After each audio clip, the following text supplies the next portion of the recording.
What up? It's me back with another video. And we're going to be looking at some things the Detroit Lions did really well, some positives that we can take away from the game, because as you guys know, if y'all are watching my channel and you don't want positivity, then you're in the wrong place. Okay, you're just not in the right place. You might want to go somewhere else. I'm just giving you a fair warning. But we're also going to be looking at things that they need to improve upon, because yeah, I mean that's always something that we should look at, right? Yeah, let's do that. Okay, so let's get right to the video.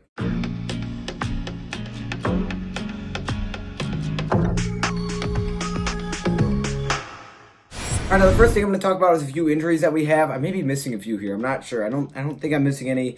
I may be missing a few. If I am, apologize. Hopefully everyone gets healthy. But some noticeable ones, Deshaun Hand, he's still out. Hopefully he gets back. He was limited in practice during last week. He was ruled out before the game started. Maybe he can play next week. Who knows? I mean, I'm hoping, especially if this guy that I'm about to mention is still out, and that is Mike Daniels. Okay, if Mike Daniels is out again on the defensive line, if he is out for this next game against the Kansas City Chiefs, it would be really nice to have Deshaun Hand back on the field, because, yeah, you know, you want to still have guys out there to help out. So that'd be really nice to have him back, especially if Mike Daniels is now on the field. I would not be surprised if he isn't, because, you know, it didn't look like a very good injury there. And then obviously Darius Slay, it looked like he pulled something. I'm not sure exactly what happened. Haven't really heard about anything on him. I'll probably give you guys an update if I figure out anything. But at this point, I really haven't heard much, at least when I'm recording this video. Maybe by the time it's up, we'll know. But at this point, haven't really heard anything. All I know is that this is a tough injury. He was trying to go for that pick, and then it looked like he just pulled something in the back of his leg, the front, whatever it may be. Hopefully he's healthy, because as we know, he's one of the best cornerbacks in the league. Big play, Slay! We need you on the field versus the Kansas City Chiefs, boy. All right, now, should we start off with positives or things to improve upon? We'll start off with things to improve upon. Now, the first thing I like to say is there's always going to be things to improve upon. You're never going to play a perfect game. We're still in September, so to act like there shouldn't be some mistakes is just completely wild. Every player is going to make mistakes, whether you're a veteran, you're a rookie, the coaches. It's young in the season. We played 3 games. We're 2-0-1, so we're making mistakes, but we're still winning. A lot of things to clean up, for sure. I agree, and we're not great at every positional group, so that's why some things are unbalanced, right? You see that a lot with pretty much every team. Maybe a team's not very good at coverage, so they have to get more pressure. Maybe you're not great at pressure, so you have to play better in coverage. Things are not always balanced. You're not great at everything, but you know, you got to just kind of make it work, and that's really what the Lions have been doing the last couple of games. But yes, there are things to improve upon. I will talk about those, but I just want to say that first. Everybody's going to have things to improve upon. It's September. We can't overreact on these things. It's okay. It's okay if you have things to work on. You're never going to play a perfect week. That's never going to happen. You're going to give up yards. You just have to do the best that you can, okay? So here's some things that I took away from, this is just the Eagles game, okay? First thing, zone runs, like the stretch runs out of the shotgun when they pull the guard. This is something that I also saw the Chiefs do when I was watching their game back, so it's something that we definitely have to focus on. That kind of run, okay? We have to be able to stop that kind of run. Now, we weren't so great at it versus the Philadelphia Eagles, and a lot of their runs came on that, right? They were kind of moving it down the field on that, and it was kind of tough to stop. Now, there's two important factors there, right? You have to fill your lanes as a linebacker, and the defensive line needs to get off of blocks. Now, I think we got a little bit more comfortable with it as the game went on, like later in the second quarter. But to start off the game, it was kind of gashing us. You know, it gashed us at times, and it was tough to stop. I think we adjusted here and there, but we definitely need to get better at that for sure, especially if we're going to beat the Chiefs. We have to play, like I said, you can't play a perfect game. We have to play a very, very good game against the Chiefs. The out routes, okay? Now, this is something that's a little bit different. When teams have ran out routes against us on man-to-man, that is one of the hardest things to cover, right? Especially, you know, those guys that get way up on them. Because if you're way tight on someone, it's hard to cover because you need about an inch of space, especially if you have playing a good quarterback that can fit it in there along the sideline. It's really tough. So for the Lions, they put a lot of man-to-man. There was a few times that they made good passes to the sideline, you know, on out routes. We saw one time where Justin Coleman actually, pried the man's arms apart to make it an incomplete pass. Good defense, right? Prying his arms apart, but he still was in position to catch it. It's just tough to guard a man. In zone, sometimes maybe you can throw out a flat and someone can run over there and kind of sit underneath and sit over top, and you have to try to squeeze it in, and that's just super hard to do. But when you're man-to-man, it's one-on-one, and it's easy to get burnt, especially when they make a nice in cut and then they pop back out. You can really jump on that in, and then they automatically have a step. That's all it takes to get open to the sideline. So something to work on. Hopefully Darius Slay is back, because for that reason, very, very important. Especially, yeah, we know the weapons that the Chiefs have. We need to have him back, okay? Ertz. Now, Ertz was a guy that coming into the game, we knew he was going to be a problem for the Lions. We're not the best at stopping tight ends. I didn't think we were terrible, but we're not the best. And he was just a big weapon, and we knew he would be with a couple of wide receivers out. And the Chiefs have another guy that's very, very good, just like Ertz. But this guy is Travis Kelce. Now, they don't have as many injuries as the Eagles do, so he may not be focused on as much, but we still have to adjust and take this away. Now, I think we adjusted very, very well to Zach Ertz. I think he was beating us early. He beat us a lot in that game. Maybe we adjusted way too late. really in the fourth quarter, I think we started to adjust and take it away. What we did was basically put 2 guys on him. We followed him around. He saw that touchdown pass when it was incomplete. We had 2 guys on him, the linebacker and the safety. You have to have, like a point where you stay with him, you kind of let him go, and then someone took over. When it was just one-on-one, linebacker against Ertz, that's a problem. Safety against Ertz, that's just a problem on its own. So, and in the zone, he can find a lot of holes. So we had to adjust. We definitely have to play really well versus Travis Kelce. And it also is like a good preparing method, right, to go against Travis Kelce, because that that's going to be a key part. If you watch the Chiefs, it's something that they've hit multiple times over the middle, something that we definitely have to be ready for when we play them. But I think we adjusted well, and that was definitely a good sign. The middle of the field defensively when we play a zone, that was definitely a huge problem for us. Those guys are Jared Davis, or your Tavais of the world, all those middle linebackers, mostly Jared Davis. Now, I want to cut him a little bit of slack because it was his first game back. Okay, let's not act like he's been here for all 3 games. He's been injured, so he's coming back. Now, he is I don't know if you want to say better, and he's more of a leader of this defense, so he should have played better, but it is what it is, right? He's going to learn from it. He has to adjust. That's something that definitely beat us a lot of times. He almost lost track of where the wide receivers were, and it can be very hard at times. I mean, I can imagine. You're trying to watch the quarterback, then all of a sudden the guy goes behind you. I mean, there's just so much going on. That's tough. Now, I think that's something that we definitely have to work on, and hopefully carrying into the Chiefs game, we definitely can. I expect him to be better going into week number 4, or his second week of play. That is Jared Davis. Sometimes we have zone breakdowns, and this is something that I think happens when guys like Darius Slay try to make plays. And this is something that you see a lot of times. Darius Slay comes up with a lot of his big interceptions. Even that one we almost had that he got hurt on, he'll come up with a lot of his interceptions trying to jump routes. Or just he sees the short route coming and he'll bite on it. And he's hoping that play actually happens where they actually go short with it. And that's where you make a play. Now, that's okay if you have a safety over top usually. But if you only play one safety back, that can be a big problem, okay, because there's no one over there. And that's almost what it looked like on that big play that we gave up, okay? He tried to bite almost, and there was just no one behind for a while, and that's why he caught it and got about, 40 yards, 50 yards on that big play for the Eagles. That's something that we have to be worried about. We have to be cautious of. You don't want to give them any big plays, okay? They live on those. I've seen the Chiefs. They live on big plays that go the distance. Not give them 10, 15 yards, but go the distance. So if we can just play, I don't want to say play safe, because I know we're going to have to be aggressive, we're going to have to get some picks, but if we can just not allow those to be touchdowns, even if you hold them 20, 25 yards, that's better than giving up a touchdown, right? It's not good, it's better than giving up a touchdown. So having the safety up over top is going to be very important for sure. I would not be surprised if we ran a lot of cover 3, trying to protect the middle. That's something that I saw the Chiefs do a lot. They ran a lot of seams, okay? They threw it a lot to their seams, and one of their biggest plays came to a seam route. Really, no one touched him, he was gone, okay? That's not good. That usually can happen in cover 2 because you have the 2 safeties out there, and then the middle is basically wide open. That's where a post can get you as well. Cover 4, it can help. The linebackers have to play well, and that goes back to the middle of the zone. You have to play well. You have to cover those seams. So I think defensively, we'll adjust. We'll get better. Matthew Stafford, okay, missed a few passes. I will agree. The one in the dirt was unfortunate. Dang it. I know he could have sealed the deal. I thought he played great up to that point. Now, he did miss a few passes, right? But again, I'm not going to act like he's going to hit every pass, because he's not. And I don't think it's fair to put that pressure. Now, I know you want to say, well, he's a veteran, he's our leader, we give him all the money, we should be able to put that pressure on him. You can, but he's not going to hit every pass. No one does. Tom Brady's the GOAT. He's not 100% passing, ever. He's never 100% passing. Stafford's not going to be 100% passing.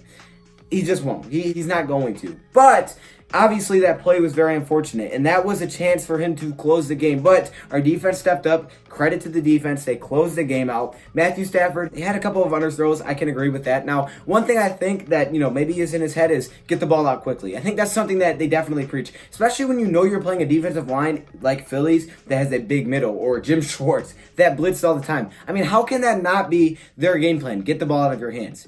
I mean, I'm sure Stafford has that time going in the back of his head. Get the ball out of your hands, get the ball out of your hand, get the ball out of your hands. Because Schwartz is blitzing. It'll come and you may not be ready for it. So you got to make sure you get the ball out of your hands. So the one that I remember the most is that little kind of deep route over there to Marvin Jones on the right side of the field, when Stafford kind of underthrew it, where he had to kind of dive and grab it, which he caught it. Maybe he could have been gone. I think that was one of those ones he kind of left a little short, and he should have put a little bit more into that. But it happens. I'm not going to act like he's never going to miss passes, okay? It's not like he made any big mistakes that took us out of the game, right? It's not like he threw any dumb picks. It's not like, I don't think he did anything that bad. He escaped pressure one time. He threw it to Amendola.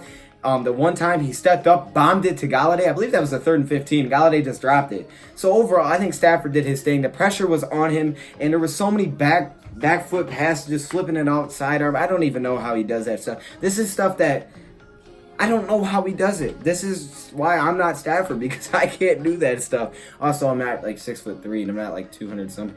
Yeah, okay, we'll move on. Now, positives, because I want to look at some positives, okay? I want to take away some good stuff. If you guys have any more need for improvement, the comments is where you should be living right now, because yes, there are needs for improvement. Again, I'm good, I'm open to improvement, but I'm not going to act like they're going to be perfect. They're going to make mistakes. It's going to happen. It happens to every team, especially when you're still in September. Do have to fix those up. The good thing is, at least we're winning right now. We're winning with those mistakes. That's a good thing. And on the road, you're not going to get flawless games. It will not happen. So on the road, to steal a game, no matter how it is, no matter how ugly, no matter how bad you play, to steal a game on the road is a good thing. Now at home is a different story. You want to be more. You want to play a cleaner game at home, okay? Penalties is something that you don't want to have at home. You want to be clean. You don't want to make mistakes at home. You're going to. You don't want to make as many, though, because you're in front of your home crowd. This is where you plan everything out. On the road, though, things get ugly. Sometimes you try to play ugly games. I know there's teams that will go out there and try to make the game as ugly as possible, because they know if they play a clean game, they're not as good as the other team. And that happens, right? I mean, there's a lot of times that really does happen in football. You'll play a team like the Kansas City Chiefs. Say we're on the road versus Kansas City. We're not trying to play a beautiful passing, have Stafford, air it out. No, we are trying to make this game as ugly as possible. We're going to try to pound the ball. We're not going to give you the ball back. We're going to do some ugly voodoo blitzes, whatever we have to do. We're not going to let you guys play your clean game, because if we go clean versus clean, I'm not sure why I keep using clean. If we go good game versus good game, your good game will probably be our good game offensively every single day of the week. But if we make it ugly, that's when we get our win. Now at home, not the case, but on the road, sometimes that's the strategy. We have to wrap up on tackles. This is when I missed a few. We have to wrap up on tackles defensively, okay? There's a lot of times that we miss some tackles. The touchdown was a great example. They threw to Nelson Aguilar, and he missed a tackle. Multiple guys missed a tackle. He made it like a little spin move. He ran in. You can't have that. Not versus the Chiefs. The Chiefs are a team, like I said, that live on the big play. If we can just limit those big plays, it may get them frustrated. Sometimes you see that with high-scoring teams. It's teams that are used to scoring 30, 40 points, getting touchdowns, getting big plays. Mahomes 3 touchdowns a game, and then all of a sudden, every time they throw it, they're not breaking anything. They're getting 5 yards and he stopped. And it's like, okay, wait a minute. This is annoying. I'm gonna just start forcing stuff because I want to score. That doesn't always happen, but sometimes it does, and that's when they make mistakes. Okay, so take them out of their game, make it ugly. Don't give them big plays. Wrap up. Okay, make the gain as minimal as possible, because they will have gains. Make it as minimal as possible, okay? Next up, covering the running back with the linebacker. Back to linebackers. Linebackers, as a whole, coverage-wise, this has always been a problem, but I think they're improving. We have some young guys that will continue to improve. Christian Jones, he has to be a lot better. Simply, he has to be a lot better, okay? And when you cover running backs, that's something that, again, the Chiefs do. They go to Damian Williams a lot, but it's something for the Lions that they have to continue to improve on. And finishing drives is very important, okay? Now, I understand on the road, I think it makes sense to take the field goals, right? You take the points. You take the points. You're on the road. Now at home, you got to finish those drives. Now when we play a team like the Chiefs, when they come in here, they can put up 30 easily. So for us, settling for field goals can be a very big problem, especially if our defense starts off slow. Okay, if our defense starts off slow, we could have a big problem settling for field goals. So finishing drives is important. Again, it's a lot easier said than done, right? For me to say, let's finish drives. I'm sure they want to finish drives, right? I'm sure that's probably the most obvious thing I could possibly say. That's like me saying in baseball, please go throw more strikes. Thank you. It's like those "Thank you, Captain Obvious" commercials. Thank you, man. I didn't know that's what you wanted from me. Like, really? Come on now. Obviously, we're trying to score touchdowns. Sometimes we settle for field goals. Definitely, though, it'd be nice to finish some drives. Now let's get into the positives, okay? Let's get a little dance party. No, let's not do that. That's weird. Okay, let's get this thing started. Marvin Jones stepping up, man. Marvin Jones stepped up, and that's something I love to see.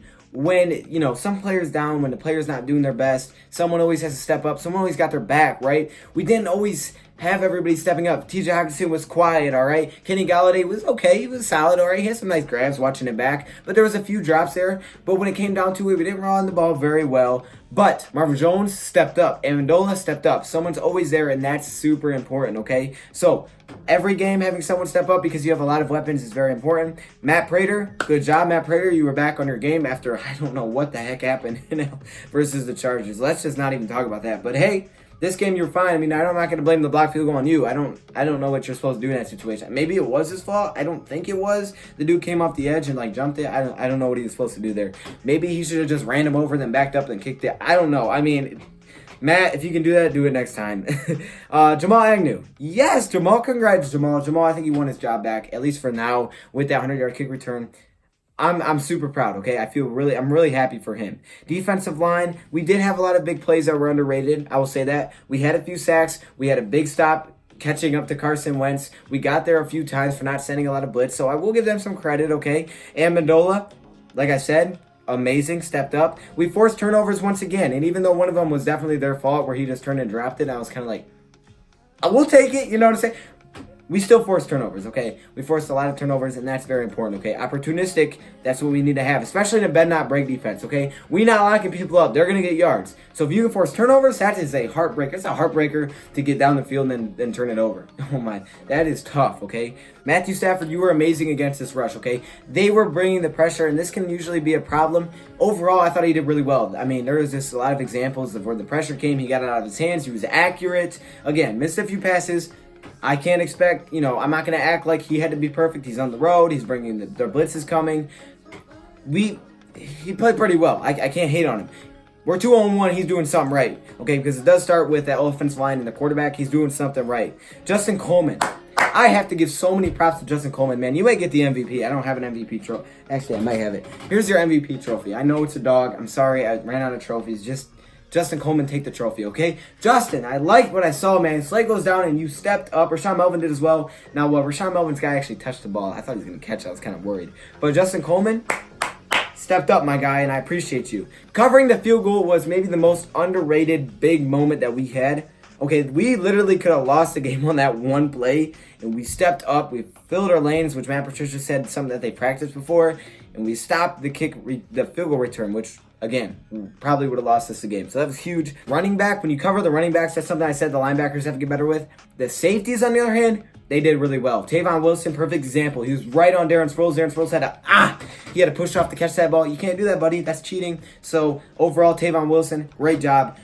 There was a lot of positives, a lot of negatives, but end of the day, it's a dub. Taking it week by week if you want to. Throughout, I like to look at it in quarters. That's how I like to look at it, right? You got 4 games, 4 games, 4 games, 4 games. This is a tough quarter for us. Next quarter is going to be super tough for us. After that, I think it eases up, and that's perfect. That's how you want your schedule to lay out. First quarter, you got the Arizona Cardinals, the Chargers, the Eagles, and the Chiefs. That's tough. If we can get out of here, even if we lose with 2-1, can't be mad. Move on to the next quarter. Packers, Vikings, those teams. Not bad, okay? It's kind of tough, but it's a lot of divisional games. And after that, I think we'll be okay, okay? We'll see what happens by that time. But at this time, taking it week by week, we're 1-0 Sunday. But moving on to next week, we got to try to get 1-0 again. Finish off this quarter on a very high note. Let me hear your thoughts, comments below. Thank you, Prop, for watching, and I'm out.